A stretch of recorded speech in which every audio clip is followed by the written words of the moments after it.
Pierre Kosciusko-Morizet, bonjour. Vous êtes créateur de Price Minister, vous êtes PDG, mais en fait, vous l'avez vendu il y a l'été dernier à un groupe japonais. Est-ce que c'est difficile quand on a créé un projet comme Price Minister, c'est un petit peu un bébé, de le laisser à d'autres mains? Oui, c'est marrant cette idée de vendre son bébé. Heureusement, dans la vraie vie, on vend rarement les bébés. Et donc pour moi c'était quelque chose d'assez naturel. À un moment il fallait passer à la vitesse supérieure, donc c'était soit en allant en bourse pour lever des fonds, soit en vendant pour avoir plus de moyens pour nous développer. Et comme la bourse on voulait y aller en 2008, comme elle s'est fermée puis qu'elle s'est pas vraiment rouverte finalement, on a choisi de vendre. Alors on a choisi de vendre, mais c'est surtout une opportunité qui a provoqué ça, avec un prix intéressant pour les actionnaires et puis en plus un projet passionnant. Et donc on reste 5 ans, enfin au moins 5 ans, on restera peut-être plus. Et on n'a jamais eu autant de moyens et on n'a jamais autant bossé en fait. Donc j'ai pas du tout l'impression de m'être séparé de quelque chose, puisque finalement j'ai plus de moyens qu'avant, au moins autant de motivation, voire plus. Et donc pour moi c'est plutôt le post-adolescent qui part à la fac, quoi. C'est normal, à un moment on peut pas garder ses enfants tout le temps chez soi. Donc j'ai pas l'impression d'avoir vendu un bébé, non. Est-ce que vous avez des conseils à donner à des jeunes créateurs qui souhaiteraient se lancer aujourd'hui, dans un contexte pas forcément évident?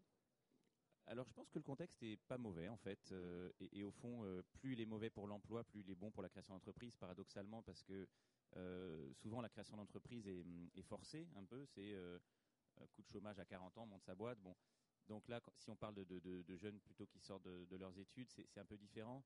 Mais au fond, les perspectives que leur offre le salariat sont peut-être moins roses qu'il y a 20 ans. Et donc pour moi, c'est une raison de plus pour monter une boîte. Je pense qu'il y a une grosse opportunité en France. C'est que finalement, il y a moins d'entrepreneurs qu'ailleurs, même s'il y en a de plus en plus. Et donc l'opportunité, elle est très forte. Et il y a de plus en plus de fonds. On manque encore de fonds d'investissement, mais il y en a de plus en plus. Donc j'ai participé à la création d'un fonds qui s'appelle Isaïe, mais il y en a d'autres. C'est vraiment une grosse opportunité. Il y a 3-4 ans, c'était plus dur, je pense, ou il y a 10 ans encore plus. Donc pour moi, c'est une bonne période. Et le conseil, c'est juste d'y aller, parce que je pense qu'on risque pas grand-chose en montant une boîte, et que plus on attend, plus c'est dur, parce que plus on doit renoncer à un train de vie, plus on risque d'avoir un prêt immobilier sur le dos à rembourser, etc., etc. Donc quand on a 25-30 ans, on n'a pas grand-chose à perdre. Au pire, on déménage dans un petit studio pendant quelques années, puis c'est pas grave. Et puis plus on apprend tôt et plus on prend tôt le goût à ça, plus on a de chances de saisir une opportunité plus tard quand elle arrivera. Ça vous semble intéressant, les mesures qui ont été prises dernièrement, auto-entrepreneurs, URL, même si ce n'était pas forcément adapté à votre cas si ça avait existé, mais... Alors il y avait Hervé Novelli tout à l'heure sur votre plateau que j'ai salué chaleureusement. Moi je trouve que ce qu'il a fait avec l'auto-entrepreneur, c'est fabuleux.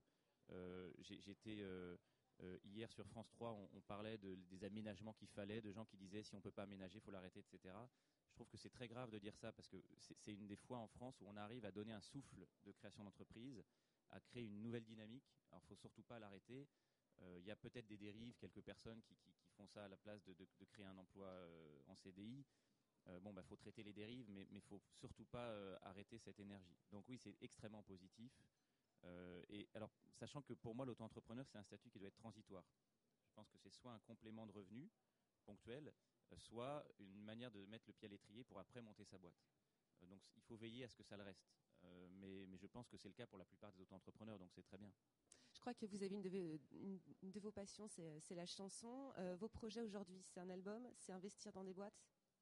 Alors j'investis je sépare le plaisir et le travail. Donc j'investis pas dans des boîtes qui ont trait à la musique, parce que je pense que c'est un univers fabuleux, mais c'est pas un univers fabuleux pour faire du business. C'est même plutôt assez déprimé en termes de business. Donc j'investis dans des boîtes internet qui ont rien à voir avec la musique.